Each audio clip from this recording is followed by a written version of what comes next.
এখন কিন্তু এমন একটা সময় চলছে যে প্রচুর খেলা দেশে এবং বিদেশে, লাইক বিপিএল চলছে, তারপরে চলছে বাংলাদেশ আন্ডার-19 ওয়ার্ল্ড কাপ খেলছে দক্ষিণ আফ্রিকাতে। এরপরে বিদেশে যদি আমরা বলি, অস্ট্রেলিয়ান ওপেন চলছে, 2টো টেস্ট ম্যাচ চলছে এবং আরও অনেক টি-20 লিগ চলছে। তো ফ্যানদের জন্য কিন্তু একটু কঠিন হয়ে যাচ্ছে আসলে কোনটা থেকে কোনটাতে যাবে, কনসেন্ট্রেট করাটা একটু কঠিন হয়ে যাচ্ছে। তো অনেক খেলা, মানে তাদেরকে আসলে যাচাই বাছাই করে কোনটা দেখবে না দেখবে, এটা আসলে তাদের জন্য একটা ভালো সুযোগ দেখার জন্য, প্লাস কোয়ালিটি, মানে কোয়ালিটিটা এনশিওর করা যায় কোন টুর্নামেন্ট আসলে কেমন কোয়ালিটি হচ্ছে সেই অনুযায়ী কিন্তু তারা আসলে বেছে নিবে। আমার কাছে যেটা মনে হয় কোয়ালিটি অনুযায়ী বাছার চেয়েও বাংলাদেশের মানুষ এন্টারটেইনমেন্ট বেশি পছন্দ করে। সো সেক্ষেত্রে ফোকাসটা ultimately you know what I am pointing at, বিপিএলেই চলে যায় আর কি। অনফিল্ড যদি কোনো এন্টারটেইনমেন্ট যদি কম থাকেও, বাট এখন কিন্তু অফ ফিল্ড, মানে বাংলাদেশে তো এটা কোনোদিন অভাব হয় না আর কি অফ ফিল্ড এন্টারটেইনমেন্ট। হ্যাঁ, বেসিক্যালি বিপিএল এর সঙ্গে কিন্তু অফ ফিল্ড এন্টারটেইনমেন্টের একটা মানে যোগসূত্রটাই বোধহয় বেশি অন ফিল্ডের চেয়ে। ও হ্যাঁ, মানে I know what your indicating at. হ্যাঁ, শোয়েব মালিকও চলে গেছে, একটু অফ ফিল্ড এন্টারটেইনমেন্ট হয়তো কিছু কমতে পারে। বাট খেলার দিক থেকে হয়তো হচ্ছে আপনার যদি কোয়ালিটি ক্রিকেট বলেন তাহলে ওই ক্ষেত্রে কিন্তু বিপিএল ফলো করার তেমন একটা কোনো হয়তো রিজন নাই। যেমন আমরা দেখলাম হইতেছে হচ্ছে ঢাকা ফেসটা তো হইতেছে হচ্ছে মানে totally predictable, win toss bat second you win the game, and that's it. And এটা তো এর আগের বিপিএল সিজন থেকেই চলে আসতেছে। 8টা ম্যাচের মধ্যে এর আগে মনে হয় 7টা ম্যাচই হইতেছে হচ্ছে ব্যাটিং সেকেন্ড করে জিতছে। একবার খালি ওই লাস্ট সিজনে Fortune Barishal they tried to buck the trend, went for batting first and they had to lose আর কি। They loss that game even after scoring 194 in that game.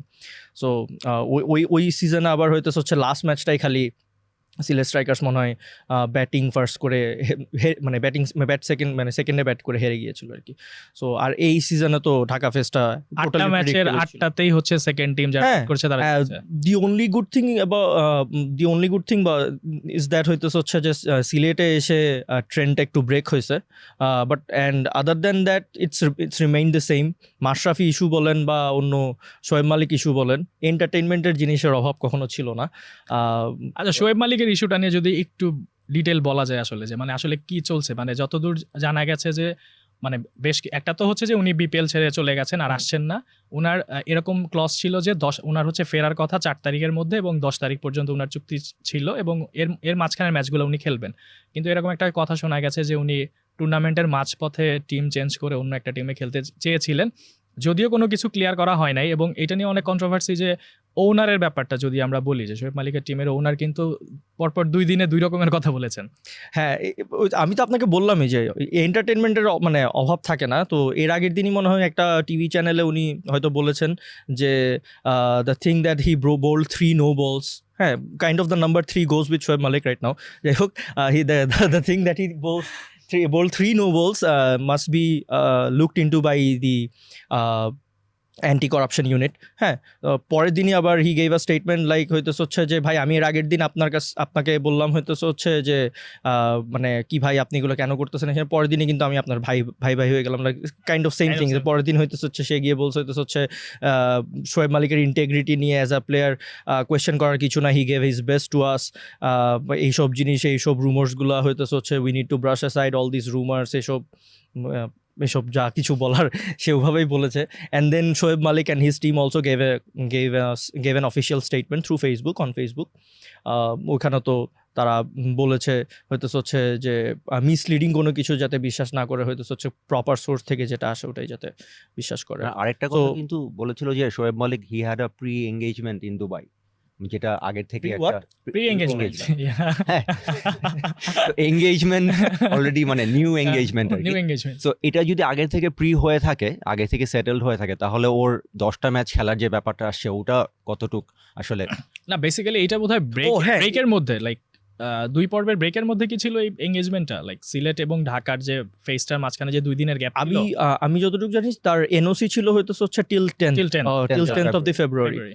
ও সে হয়তো হচ্ছে পার্সোনাল রিজনসের কারণে ছুটি নিয়েছিল after the first 3 matches of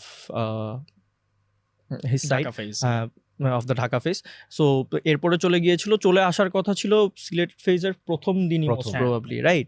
হ্যাঁ, তো ওই দিন সে আসতে পারেনি, communicated over phone and then they came to an understanding that Shoaib Malik will not be needed. কেননা শোয়েব মালিক হয়তো বলেছিল হয়তো হচ্ছে সে ব্যাক করবে 4 তারিখ। সো আফটার দ্যাট 4 থেকে 10-এর মধ্যে বরিশালের প্রবাবলি আর হচ্ছে দুটা ম্যাচ। সো এর মধ্যে for those 2 matches him coming over here doesn't probably make sense. They came to an understanding. মাঝে তো ওগুলো হয়ে গেল যেগুলো বললাম। আর আরেকটা জিনিস যেটা আপনি বললেন যে টিম চেঞ্জের ব্যাপারটা, এটা আসলে কিভাবে সম্ভব কিনা এটা একটা প্রশ্ন। হ্যাঁ, এরকম কিছু আগে আসলে you are contracted with BPL এ, তখন অকশন নাই, ডিরেক্ট সাইনিংস আছে, ড্রাফট থেকে প্লেয়ার পিক হয়। আমরা তো অন্য কোনো টি20 লিগেও দেখি না এরকম না, এর মাঝখানে ফুটবলের মতো মানে মিড সিজন একটা ব্রেক, আমি প্লেয়ার চেঞ্জ করলাম, ফুটবলের মতো তো ব্যাপারটা এরকম ক্রিকেটের কোনো ফ্র্যাঞ্চাইজি লিগে পাঠানো সম্ভব না আর কি। কিন্তু এনিওয়ে মানে 3টা নো বল, ওটা ওয়াজ প্রিটি অড। মানে বিং অ্যান অফ স্পিনার, তার মধ্যে সে পাওয়ার প্লেতে বল করতে আসছে, যেখানে টিমের চেস মানে ডিফেন্ড করতে হচ্ছে 180 প্লাস টোটাল। এই জন্যই তো আমি আপনাকে ফার্স্টেই বললাম বিপিএল এন্টারটেইনমেন্ট। আচ্ছা, এন্টারটেইনমেন্ট যাই হোক, আমাদের মানে আমরা অ্যাজ এন বাংলাদেশের অডিয়েন্সের কিন্তু একটা লক্ষ্য থাকবে যে সামনে টি20 ওয়ার্ল্ড কাপ আসছে।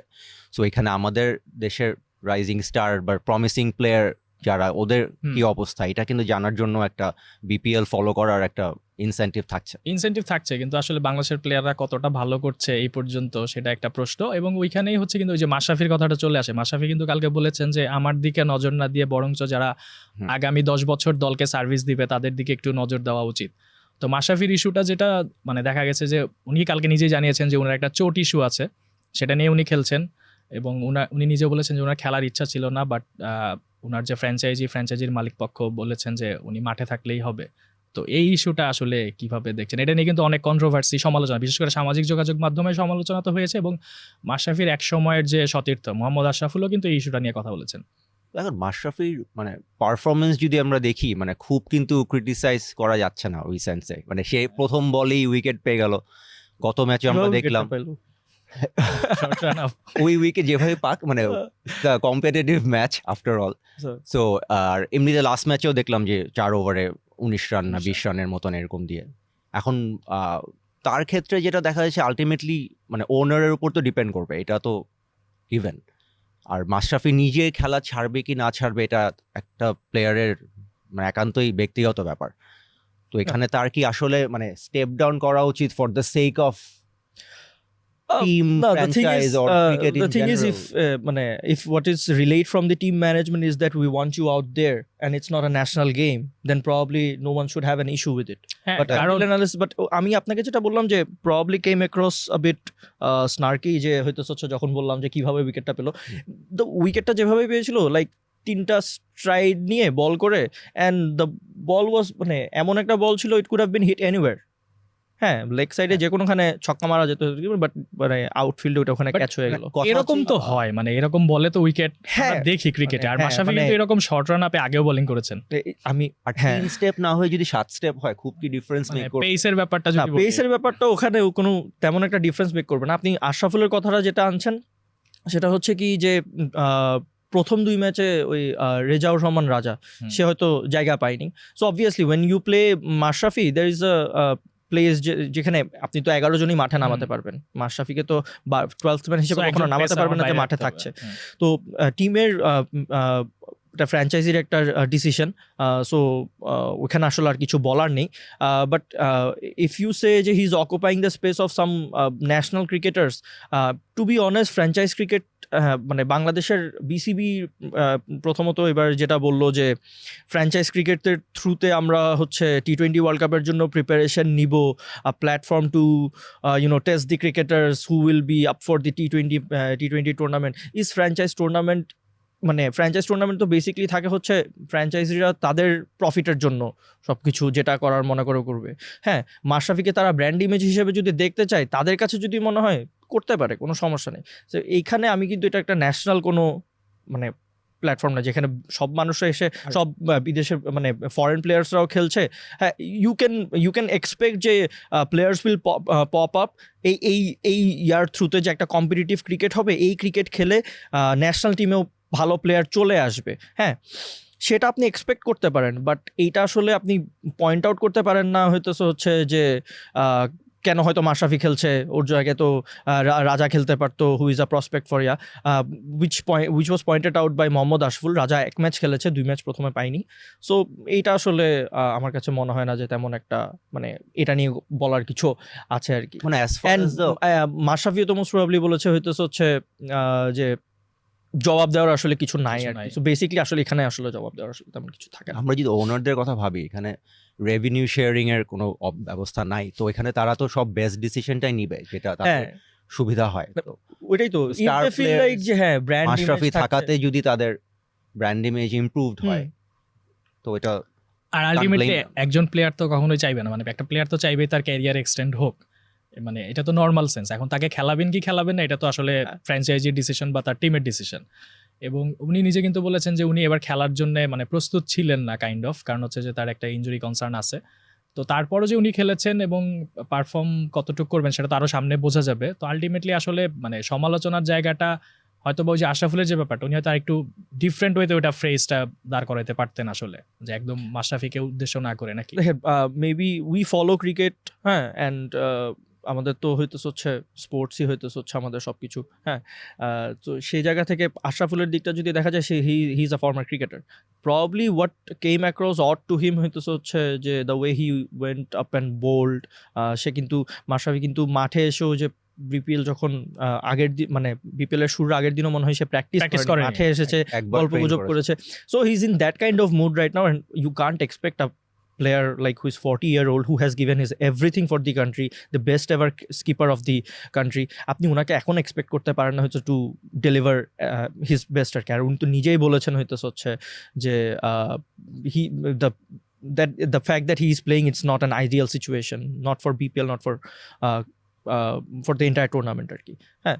তো সেই ক্ষেত্রে মানে আশরাফুলের কাছে হয়তো একটা জিনিস অড লেগেছে হচ্ছে যে কম্পিটিটিভনেসের যে ব্যাপারটা চোখে পড়ে, স্পেশালি যখন যে কোনো বোলার, শুধু মাশরাফি না, যে কোনো বোলার যদি হঠাৎ করে এসে আউট অফ প্র্যাকটিস থেকে এসে, আমি লাস্ট ডিপিএল খেলেছি প্রায় 13 মাস মানে 8-9 মাস আগে, 8-9 মাস আগে ডিপিএল খেলে এরপরে হয়তো কোনো প্র্যাকটিস নেই, নির্বাচনী ব্যস্ততা ছিল কিনা সেটা জানি, ওনার নির্বাচনী ব্যস্ততা, তার মধ্যে তার হাঁটুর ইনজুরি অলরেডি আছে, সেখান থেকে এসে আবার directly he gets picked and সে হয়তো হচ্ছে একটা টিমকে লিড করছে এমন একটা ফ্র্যাঞ্চাইজি টুর্নামেন্টে। Probably as a cricketer it comes across a bit odd, that's why probably he said what he said. আশরাফুলের পার্সপেক্টিভে বেসিক্যালি দুইটা পয়েন্ট, এটা হচ্ছে লিগকে ছোট করে দেখা হচ্ছে মাশরাফির পার্টিসিপেশনে, আর আমাদের পাইপলাইনের প্লেয়ারদের এক্সপোজার হচ্ছে না।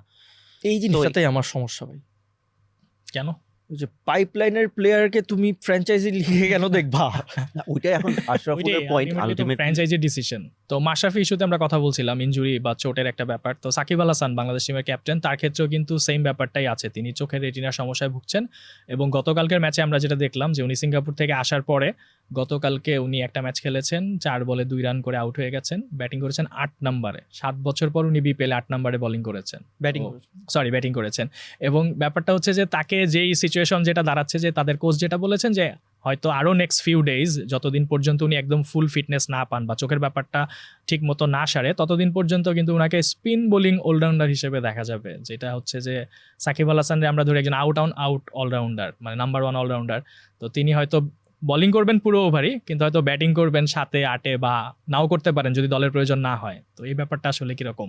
ইট will be a bit odd for Bangladeshi fans to see Shakib come down so late in the batting order, but যেটা বলেছি যে সাকিব যখন ব্যাট করেছে বা 8 নাম্বারে এসেও যখন ব্যাট করেছে, তখন কিন্তু it seem like he was a bit struggling আর কি। 4 বল খেলুক 2 বল খেলুক যত বলই খেলুক, it seem like he was struggling a bit. আইসাইটের যে একটা হয়তো প্রবলেম আছে এটা বোঝাই গেছে। He missed a few balls I guess and then he got out. So চোখের ইস্যু, হ্যাঁ, এখন আবারও it comes down to the franchise, comes down to the owners, যে ওকে কীভাবে কোন রোলে খেলাতে চাচ্ছে। If he's fit enough to play as a bowling all-rounder, then he could play. It's the call of the team আর কি। So সাকিবের ক্ষেত্রে তো আই গেস এত বড় একটা প্লেয়ার বাংলাদেশ মানে বিপিএল এ তো ফরেন ক্রিকেটারও যদি ইয়া করে নি, সাকিব আল হাসান ইজ ওয়ান যে হচ্ছে যে brings in that kind of glamour to the league আর কি। সো তাকে বোলিং অলরাউন্ডার হিসাবে খেলাক আর যেভাবে খেলাক, if you have Shakib in your team you would always want to put him. ভাই মানে একটা কথা আমরা এগ্রি করতে পারি যে সাকিব ইজ নট 100% ফিট। ও হ্যাঁ, না 100% তো ফিট না, but as we all know যে no player ever play a game of cricket being 100% fit. হয়তো সব প্লেয়ার হয়তো আগের দিন ম্যাচ প্রেস কনফারেন্সে বলে না যে আমি 100% ফিট না, বাট সাকিবের বোলিং তো ওয়াজ মানে অ্যাজ হি ডেলিভারস বোলিং ও সবসময় বলে এসেছে হয়তো যে ইট কামস ন্যাচারালি। হ্যাঁ, মানে ব্যাটিংটাই বরঞ্চ তার কষ্ট করে শিখতে হয়েছে, বোলিংটা ন্যাচারালি তার মানে ছিল। Seems like a matter of time মানে before Shakib just back. Probably let's hope. হ্যাঁ, কারণ সামনে হচ্ছে যেহেতু বাংলাদেশ টিমের মানে উনি যেহেতু থাকছেন অধিনায়ক হিসেবে 3 ফরম্যাটে এখনো আছেন, সো তার কন্ট্রিবিউশনটা খুব জরুরি হবে এবং যত দ্রুত উনি সুস্থ হয়ে যান তত কিন্তু আমাদের জন্য ভালো, কারণ ওয়ার্ল্ড কাপটা তো আসলে খুব বেশি দেরি নাই, জুন মাস। সো বিপিএল চলবে হচ্ছে ফেব্রুয়ারি শেষ পর্যন্ত। একটা প্রশ্ন আপনার কাছে আছে, সরি টু ইন্টারাপ্ট, সাকিব কি ক্যাপ্টেন নাকি আমাদের? আমরা যতদূর জানি এখনো তো কাগজে কলমে উনি, এরকম কিন্তু কথা ছিল যে নির্বাচনের পরে হচ্ছে গিয়ে তারা আলোচনায় বসবেন, আলোচনায় বসে কথাবার্তা বলবেন, কিন্তু যেটা হয়েছে যে উনি তো হচ্ছে এর আগে লন্ডনে গিয়েছিলেন, এরপরে গেলেন সিঙ্গাপুর, এর মধ্যে বিপিএল শুরু হয়ে গেল। তো এই আলোচনা আসলে কতদূর অগ্রগতি হয়েছে এটা এখনো বোঝা যাচ্ছে না। সো বেসিক্যালি দেখা যাবে যে মানে যেই কনসার্নটা আবার থাকছে যে আমরা নর্মালি যে কোনো ওয়ার্ল্ড কাপের আগেই লাস্ট 2-3 মাস 6 মাসে একটা মানে নাটকীয় পরিস্থিতি তৈরি হয় এবং কোনো মানে যেটা টিমের জন্য আলটিমেটলি কোনো ভালো কিছু বয়ে আনে না। সো এইবারও সেরকম কোনো কিছু হওয়ার মানে পরিস্থিতি আসলে সংশয়টা এখন পর্যন্ত থাকছে। লাইক ফেব্রুয়ারিতে যদি শেষ হয়, still doesn't know who its captain is, so সংশয়টা আসলে থাকছে। সাকিব তো নিজেই বলছে হচ্ছে he wants to step down, but probably that was for ODI so বলেছিলেন যে ওয়ার্ল্ড কাপের পরে উনি একদিনও আর আসলে থাকতে চাচ্ছেন না। সো ওটা ওডিআই এর জন্য, টি20 নিয়ে এখনো কিছু বলেন নাই। things need to be straightened out. অনেক সময় তো সাকিব তো এখন because it's not franchise cricket. হ্যাঁ, that's not franchise, that's a national issue. Bangladesh under 19 team কিন্তু এখন খেলছে সাউথ আফ্রিকাতে, so they have qualified for the Super Sixes. একটু যদি ফরম্যাটটা নিয়ে যদি মানে বাংলাদেশ ফরম্যাটের আগে একটু বলে আসি যে বাংলাদেশে আরিফুল কালকে সেঞ্চুরি করেছেন, এটা কিন্তু একটা রেকর্ড হয়েছে যে 3টা সেঞ্চুরি করেছেন আন্ডার 19 ওয়ার্ল্ড কাপে। 3টা সেঞ্চুরি এর আগে ছিল 2 জনের, এর মধ্যে একজন কিন্তু আন্তর্জাতিক ক্রিকেটে খুব নাম কামিয়েছিলেন, শিখর ধাওয়ান।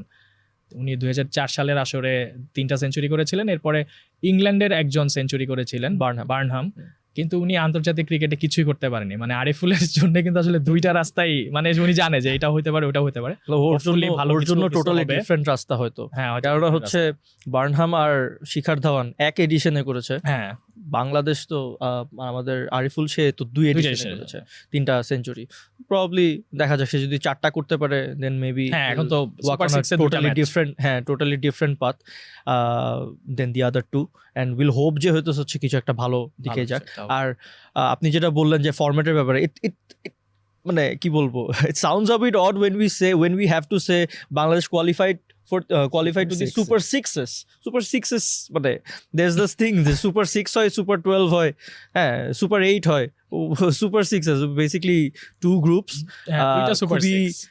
যে খালিদ ভাই তখন বলছিল যে গ্রুপ এ থেকে বাংলাদেশ সেকেন্ড হয়ে, খালিদ ভাই টোটাল আছে 4টা গ্রুপ, যেখানে 4টা গ্রুপের টপ 3 টিমসরা মিলে টোটাল 12টা টিম যাচ্ছে নেক্সট রাউন্ডে। তো এই 12টা টিমকে ভাগ করা হয়েছে 6 করে 2 গ্রুপ। সো বাংলাদেশের গ্রুপ মানে গ্রুপ এর টিমরা খেলছে গ্রুপ ডি এর টিমের সাথে, মানে তাহলে টোটাল 6টা টিম আছে ওখানে। তো যেটা হচ্ছে যে এখানে খুবই কমপ্লিকেটেড যে বাংলাদেশ লেটস সে আমরা সেকেন্ড পজিশনে কোয়ালিফাই করেছি, তো আমরা গ্রুপ ডি এর ফার্স্ট অ্যান্ড থার্ড টিমের সাথে খেলবো, সেকেন্ড টিমের সাথে খেলবো না। সো আমরা আপাতত নেপালের সাথে খেলছি কনফার্ম, কারণ নেপাল আফগানিস্তানের সাথে একটা ম্যাচ জিতে পেরেছে, তো ওরা কোয়ালিফাইড। আর পাকিস্তান আর নিউজিল্যান্ড আছে ওই গ্রুপে, ওরা লাস্ট ম্যাচটা খেলবে, ওখান থেকে ডিসাইড হবে যে বেসিক্যালি উইনার তার সাথে বাংলাদেশ খেলবে। বেসিক্যালি যেটা হচ্ছে আন্ডার 19 ওয়ার্ল্ড কাপ নিয়ে তো আমাদের অনেক আশা থাকে। লাস্ট হচ্ছে আমরা আন্ডার 19 এশিয়া কাপ জিতলাম, ওই টিমটাই কিন্তু ওয়ার্ল্ড কাপে খেলছে। তো আমরা ইন্ডিয়ার সঙ্গে জিতেছিলাম, এবার কিন্তু ফার্স্ট ম্যাচটা ইন্ডিয়ার সঙ্গে হেরেই আমরা শুরু করেছি। সো আসলে ডিফেন্ডিং চ্যাম্পিয়ন ইন্ডিয়া। তো বেসিক্যালি মানে আন্ডার 19 ওয়ার্ল্ড কাপে এর আগে তো আমরা চ্যাম্পিয়ন হয়েছি, আমরা এর আগে একবার চ্যাম্পিয়ন হয়েছি। তো এই বছর আসলে সেই রকম কোনো কিছুর সম্ভাবনা থাকছে কি না বা কতদূর মানে বাংলাদেশ আসলে যেতে পারবে, মানে মানে এই 3টা ম্যাচের এক্সপেরিয়েন্স বা মানে যে রেজাল্টটা আসলো, আউটকামটা আসলো, সেখান থেকে আসলে কি মনে হয়? নিউজিল্যান্ডকে আমরা আমাদের ফেস করতে হবে, অথবা পাকিস্তানকে। আর একটা টিম হচ্ছে নেপাল। কিন্তু ব্যাপারটা হচ্ছে যে ফার্স্ট রাউন্ড থেকে কিন্তু 2 পয়েন্টস ক্যারি করতেছি আমরা, যেখানে ইন্ডিয়া করতেছে 4 পয়েন্ট ক্যারি করতেছে। would have been an advantage if we had qualified. তো আমাদেরকে দুটো ম্যাচ জিততেই হবে as it stands. Probably Nepal and Pakistan or New Zealand as Asian champions. নেপালটা confirm, as Asian champions should be as Nepal টা confirm আছে, নেপালের সাথে আমাদের খেলা হচ্ছে, নেপাল সাথে জিতে যাবে ওটা কনফার্ম না। but we should beat them. we should beat them obviously. So as Asian champions we hope যে নেপালকে তো হারাবোই, and then if it's Pakistan going through, then obviously we can hope যে next round এ যেতে। পাকিস্তান আর New Zealand দুজনেই মনে হচ্ছে খুবই strong team given their performance. আর একটা জিনিস বলা যায় যে টুর্নামেন্টের প্রথম ম্যাচ হারাটা কিন্তু একটা ভালো দিক।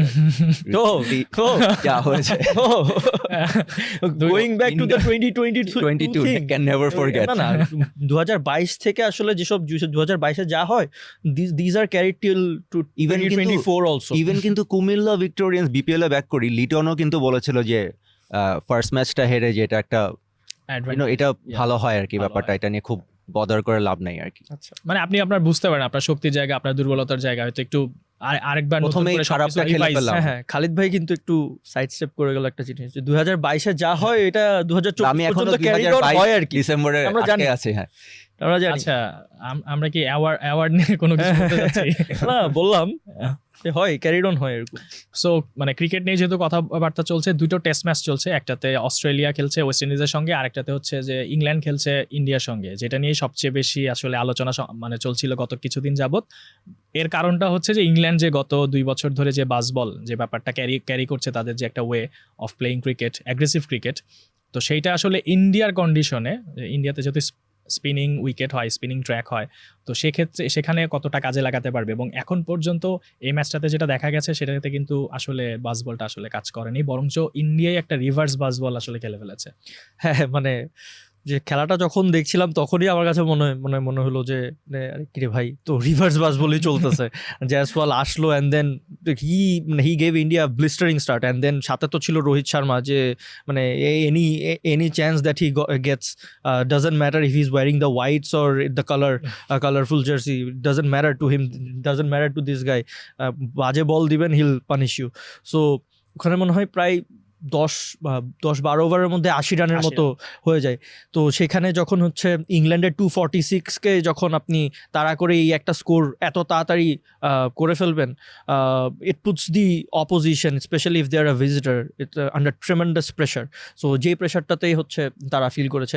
অ্যান্ড ইন্ডিয়াতে এসে যেটা থাকে কি, যে আপনার হোম অ্যাডভান্টেজটা তো সে টিম নিবেই। সো সেক্ষেত্রে কিন্তু spinning track and the way Ravichandran Ashwin was bowling, so আমার কাছে মনে হয় যে খেলা যদি আগে শেষও হয়ে যায়, it will be in the favours of the ones who did not create baseball. আর এটাই কিন্তু মানে ইন্ডিয়া কিন্তু কনসিকিউটিভলি লাইক 16 সিরিজ তারা জিতেছে, এবং লাস্ট টিম যারা ইন্ডিয়াতেই হারিয়েছিল সেটা কিন্তু England. So back in 12 under Alistair Cook, I guess. Alistair Cook.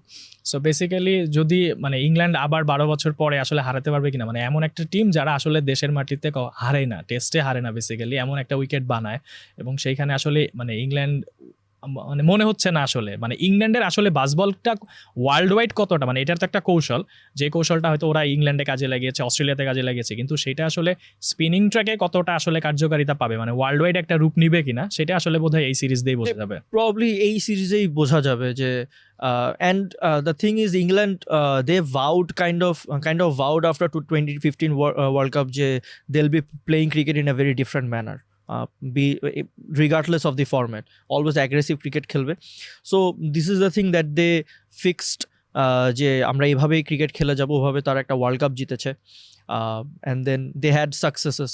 T20 world cup তো মনে হয় T20 world cup champion, reigning champion, T20 world cup reigning champion. তো এইভাবেই চালিয়ে যাবে। নেক্সট টেস্টটাতে আসলে তারা কি অ্যাপ্রোচ নেয় ওটা দেখার বিষয় থাকবে। এই ম্যাচটা সেভ করতে পারে কিনা। স্টোকস আউট হয়ে গিয়েছে আশ্বিনের বলা, আই গেস। স্টোকস কিন্তু ঠিকই বেসবল খেলতে পেরেছে, মানে অ্যাগ্রেসিভ হ্যাঁ, যে ফার্স্ট ইনিংসে ওর উপর ভিত্তি করেই কিন্তু যা স্কোর করলো ইংল্যান্ড আলটিমেটলি। তো এনিওয়ে মানে এটা 5 match series I guess too early to call. মানে আমি কথা বলতে বলতে ভাবছিলাম, কারণ অ্যাশেজেও কিন্তু প্রথম 2টা ম্যাচ ইংল্যান্ড হেরে যায়, দেন দে বাউন্স ব্যাক, সেটাই। এটা ওদের মানে ক্যাপাবিলিটি আছে, দে আর ফুল অফ স্টার প্লেয়ার্স। এই ইস্যুতে, টেস্ট ইস্যুতে, এই যে অস্ট্রেলিয়াতে ওয়েস্ট ইন্ডিজ যে টিমটা গেল, এটা নিয়ে কিন্তু অনেক সমালোচনা হচ্ছিল যে একটা ইয়াং টিম পাঠাচ্ছে, মানে টেস্ট চ্যাম্পিয়নশিপের ম্যাচ, এটা তো আর যেন তেন ম্যাচ না। এবং একই সঙ্গে কিন্তু সাউথ আফ্রিকা ও নিউজিল্যান্ড সিরিজের জন্য কাইন্ড অফ একদম আননোন প্লেয়ার দিয়ে টেস্ট মানে স্কোয়াড পাঠিয়েছে, এটা নিয়ে অনেক আলোচনা হচ্ছে। বাট ওয়েস্ট ইন্ডিজ কিন্তু ভালো ফাইট দিচ্ছে অস্ট্রেলিয়ার সঙ্গে। তো ওয়েস্ট ইন্ডিজের আসলে এটা খুব মানে প্রমিসিং বলাই যায় আর কি, যে আসলে এভাবে অস্ট্রেলিয়ার মাটিতে কোণঠাসা করার ব্যাপারটা, যেটা ওদের অস্ট্রেলিয়া তো ফার্স্ট ইনিংসে আমরা দেখলাম যে 5 উইকেট পড়ে গেল 50 রানে, and ultimately it was down to Khawaja and Pat Cummins at number 8, মানে 8 উইকেট পার্টনারশিপে মানে 80 রান হয়, তারপর ওরা টোটালটা নিয়ে যেতে পারে। অ্যালেক্স ক্যারিও কন্ট্রিবিউট করেছিল, ওখানে মনে একটা ভালো পার্টনারশিপ হয়েছিল। তো ওয়েস্ট ইন্ডিজের জন্য খুব ভালো ব্যাপার এটা, ওদের একটা সবসময় আমরা বলি যে পুরোনো দিনের একটা ফেরত আসার যে ব্যাপারটা আর কি। অ্যান্ড অস্ট্রেলিয়া মাটিতে ওদের এখনও মানে অ্যাজ ইট স্ট্যান্ডস মানে ম্যাচটা জেতার বা একটা ফাইট দেওয়ার পসিবিলিটি আছে, কারণ সেকেন্ড ইনিংসে ইউ নেভার নো। হ্যাঁ, fourth innings of the test, so এখানে 250 টার্গেট হলো, ওটা ক্যান বি ডিফেন্ডেবল, যেভাবে ওয়েস্ট ইন্ডিজ প্রেসাররা যদি তাদের ফার্স্ট ইনিংসে এটা কন্টিনিউ করতে পারে। সো উই হোপ যে অ্যাটলিস্ট যদি ড্র হতে পারে ব্যাপারটা, এটাও ওয়েস্ট ইন্ডিজের জন্য huge victory for them, moral victory wise. So draw হওয়ার চান্সটা বোধহয় কম, মানে থার্ড ডে জাস্ট মানে টেস্টের সেক্ষেত্রে মানে রেজাল্ট আসবে, বাট রেজাল্ট যদি ম্যাচের শুরুতে বলা হতো যে খেলাটা ড্র হবে, West Indies would have taken it. আর ওদের তো মনে হয় specially the game is at the Gabba. So last time a West Indian team who won a test match, it was led by Viv Richards and had players like Courtney Walsh, Desmond Haynes. So even Tara Walsh, Ambrose নিয়েও তারা জিততে পারেনি গাবাতে। তো সেই ক্ষেত্রে যদি মানে West Indies টিমটা যদি কোনো কিছু করে, মানে ফার্স্ট টেস্টটাতে তারা কিছুই করতে পারে না, এই টেস্টটাতে তারা একটা ফাইট ব্যাক করছে, তো সেটা আসলে ওয়েস্ট ইন্ডিজ ক্রিকেট বা ওভারঅল মানে ওদের জন্য একটা খুব ভালো কিছু হবে টেস্টে। They have 7 uncapped players. 4 of them probably debuted, 4 or 3 of them probably debuted in the first game that they lost comprehensively. 3 দিনের মধ্যে মনে হয় হেরে গিয়েছিল 10 উইকেটে। And then second match they had Australia tattering at 24 for 4 or 54 for 5 something. হ্যাঁ, তো সেখান থেকে অস্ট্রেলিয়া ফাইট ব্যাক করেছে, which is expected of Australia, the number 1 ranked side.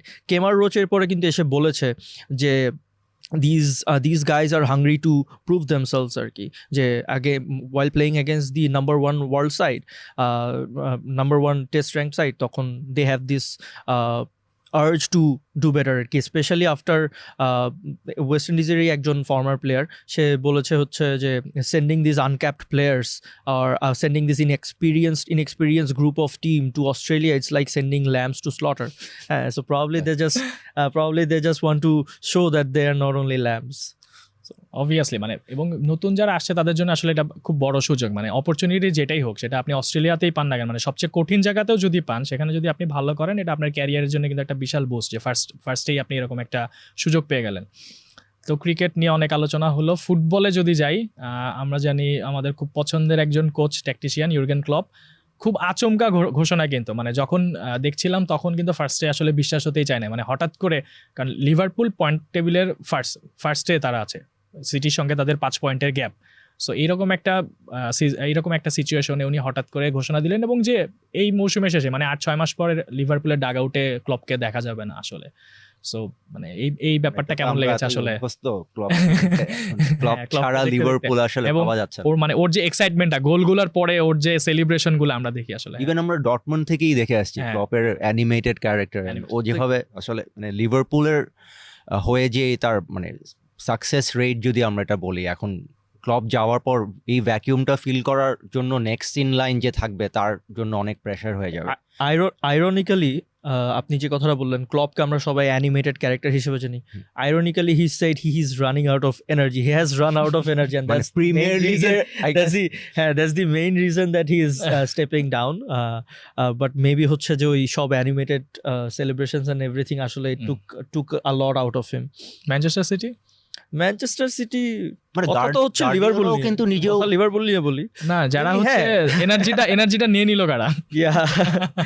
6 seasons, 5 went to City, 1 went to last 6 seasons, 1 went to Liverpool. এবং মানে 97 point নিয়ে যদি আপনি সেকেন্ড হন তো এটা আসলে আপনার এনার্জিটা মানে 92 পয়েন্টের বেশি এরকম 3টা সিজন হয়েছে ক্লপের আন্ডারে, এটার মধ্যে একটা title, so it's really unfair.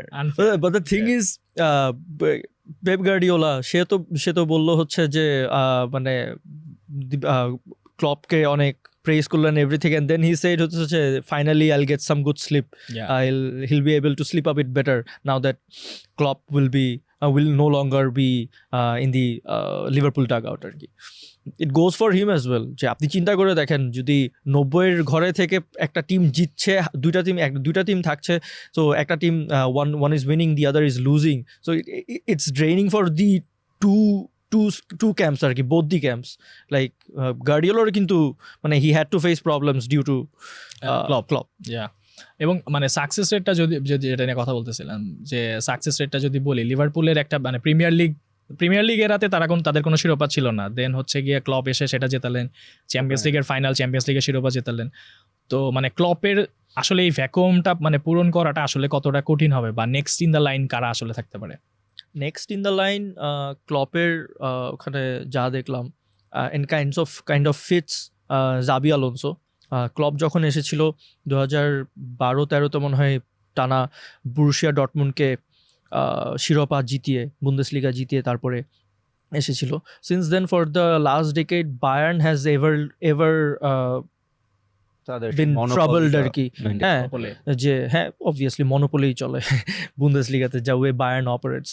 So এখন কিন্তু লেভারকুসেন আন্ডার জাভি আলোনসো দেয়ার 4 points আর ড্রিফট, 4 পয়েন্টে এগিয়ে আছে বায়ার্নের থেকে। হ্যাঁ, তো সেক্ষেত্রে if things go well for Leverkusen till the end of the season, আমরা জানি লাস্টে এসে কি হয়, লাস্ট সিজনে আমরা দেখেছি যে Borussia Dortmund had all the opportunity to clinch the title, but somehow they couldn't, and আবার বায়ার্নই জিতেছে। তো সেই ক্ষেত্রে যেটা হতে পারে, যদি লেভারকুসেনের ক্ষেত্রে যদি জাবি আলোনসো জিনিসটা করতে পারে, you can prove himself, he has been doing extremely well, সেখান থেকে it kind of like fits the story to fill the chair of Liverpool manager, someone by who has who succeeded in Bundesliga by defeating Bayern Munich. And never forget Alonso, a former Liverpool player. He played under Pep Guardiola as well. হ্যাঁ, কিন্তু সেই বিখ্যাত ফাইনালটাতে তো আলোনসোর Istanbul, ওই ফাইনালটাতে তো উনি ছিলেন। He scored a goal, right? He scored a goal, yeah. He was amazing back then. So কিন্তু আলোনসোর ক্ষেত্রে হয়তো আরো অপশন, হয়তো মানে রিয়াল মাদ্রিদের কোচ হওয়া নিয়েও কথাবার্তা চলছে আসলে, কিন্তু সেটা তো অনেক দেরি হবে, যেহেতু আনচেলত্তি চুক্তি নবায়ন সবকিছু আছে। তো সেই ক্ষেত্রে হয়তো মানে লিভারপুল চাইবে আলোনসোর মতোই একজনকে টু স্ন্যাপ ইট আপ। এখন কোয়েশ্চেন হচ্ছে ক্লপ কোথায় যেতে পারে? জার্মানি? না, হ্যাঁ, there is a rumor. Germany, national team. Yeah, there is a rumor. He ruled out going to any other English club, so I guess Manchester United hopeful হয়ে লাভ নাই। So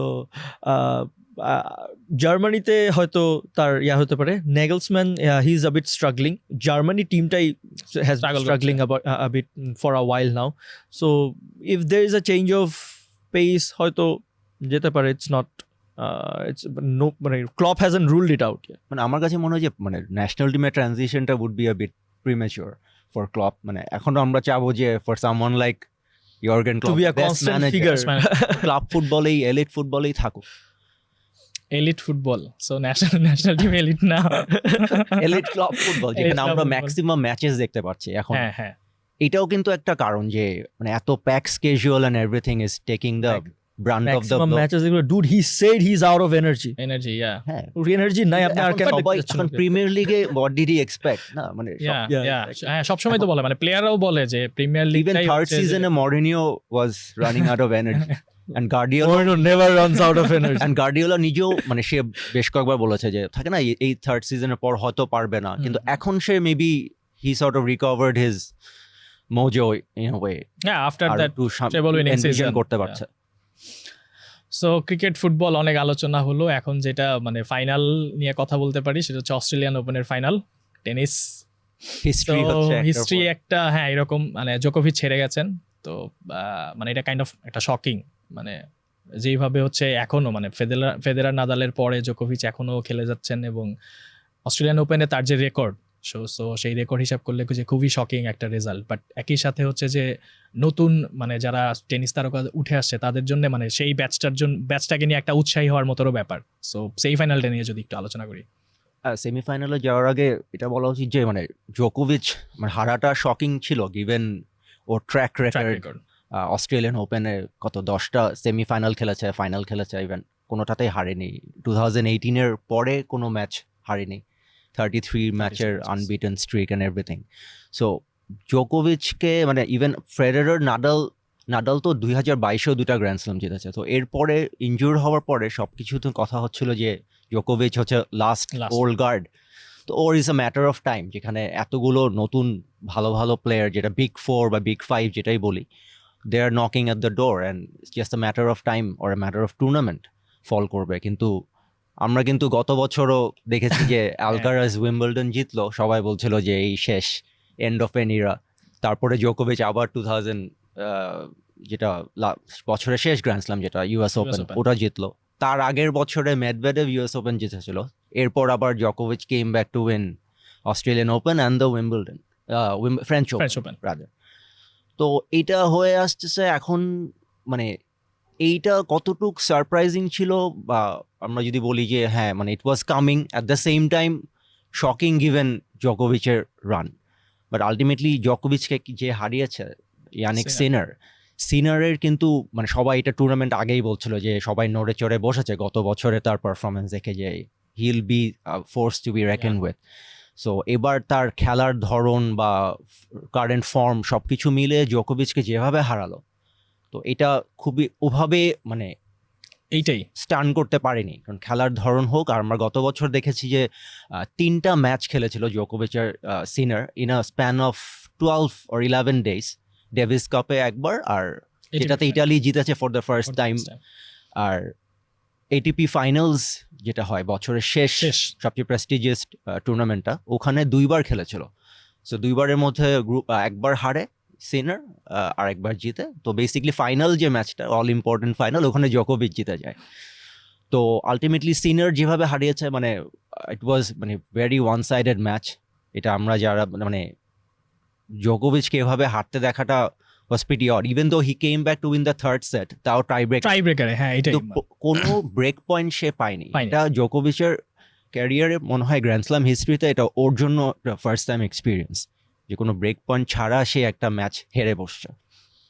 হ্যাঁ এটাই মানে 6-1 6-2 6-3 যে 3টা সেট হেরেছে এবং যেটা জিতেছে সেটাও কিন্তু ট্রাইব্রেকারে গিয়ে। সো মানে বেসিক্যালি যেটা দেখা যায় যে জোকোভিচ হয়তো প্রথম সেটটা হারার পর দারুণভাবে ঘুরে মানে আমার কাছে ওই জিনিসটা মনে হয় আমি জোকোভিচের যখন খেলা দেখি যে ফার্স্ট সেটটা হেরে উনি আসলে বোঝার চেষ্টা করেন যে আমার অপোনেন্টের আসলে শক্তি দুর্বলতার জায়গাটা কি, এরপরে উনি একদম স্ট্রেইট উড়ায় দেন, মানে মাস্টার ট্যাকটিশিয়ান। এটা তো আমরা জানি আর কি। এখন প্রথম সেট হারাটা জোকোভিচের জন্য even for someone like Medvedev, ওকে নিয়ে আমরা কথা বলবো, জোকোভিচের জন্য এটা ম্যাটার করে না because he figures out the opponent by then. And for someone like Sinner যার বেসিকলি স্ট্রেংথটা হচ্ছে পাওয়ার অ্যান্ড ওর প্রথম দিকে যেটা হয় এরকম যারা পাওয়ার ডিপেন্ডেন্ট যাদের বেস লাইন থেকে খেলে একদম গ্রাউন্ড স্ট্রোকগুলো মানে একদম ফুল পাওয়ার দিয়ে দিচ্ছে, আর ওর যেটা স্পেশালিটি আছে ও টপ স্পিন ইউজ করে শটটা মারে।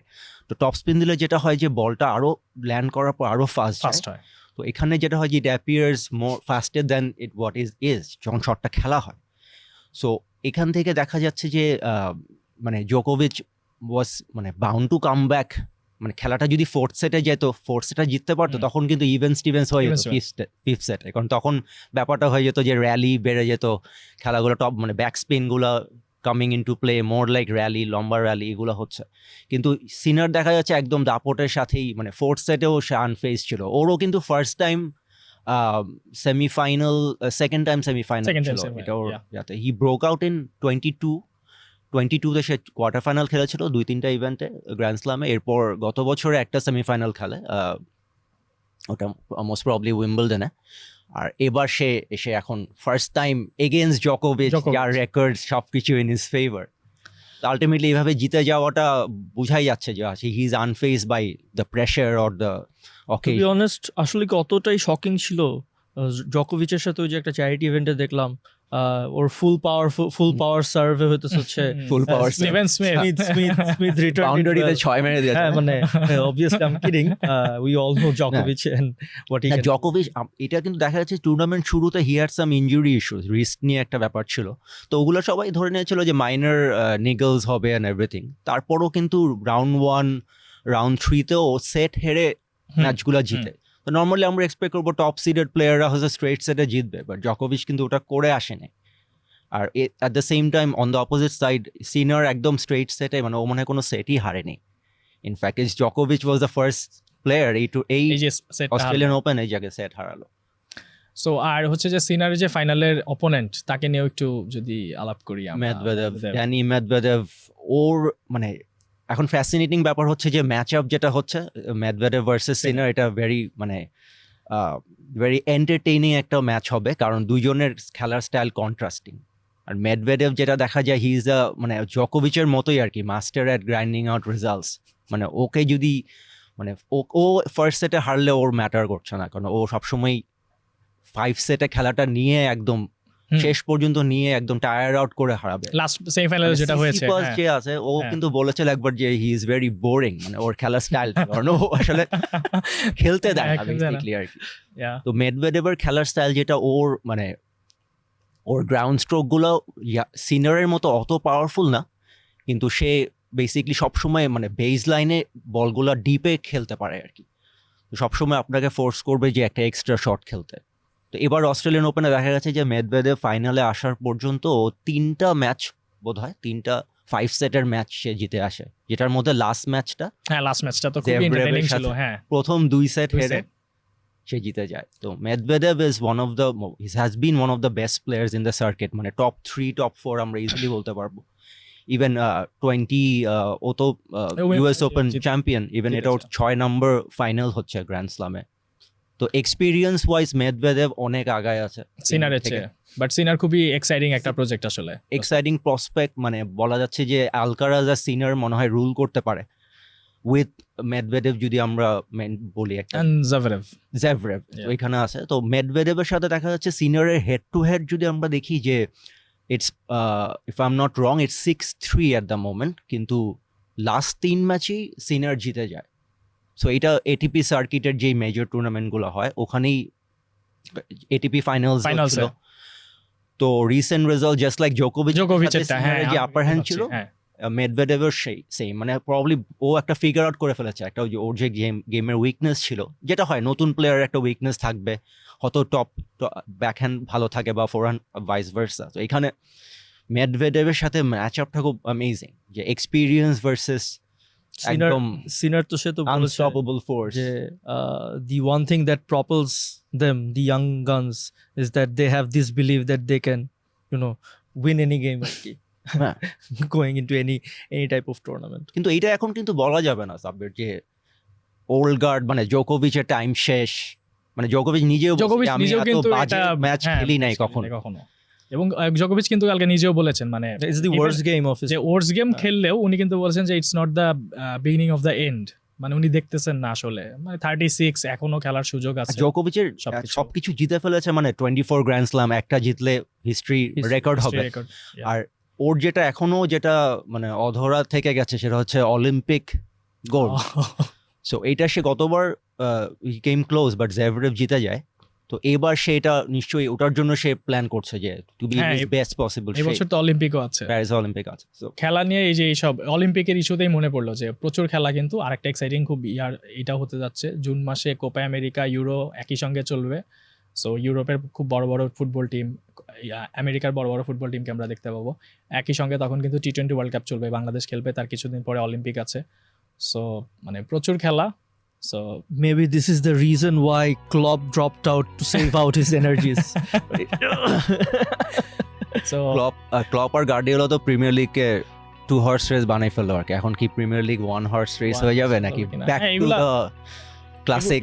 এগুলা আর কি, আর এই মোটামুটি এই বছরের মধ্যে আসলে বোধহয় বোঝা যাবে যে কোন কি অবস্থা। সো অনেক আলোচনা হলো, দুজনকে ধন্যবাদ। Thank you. Thank you.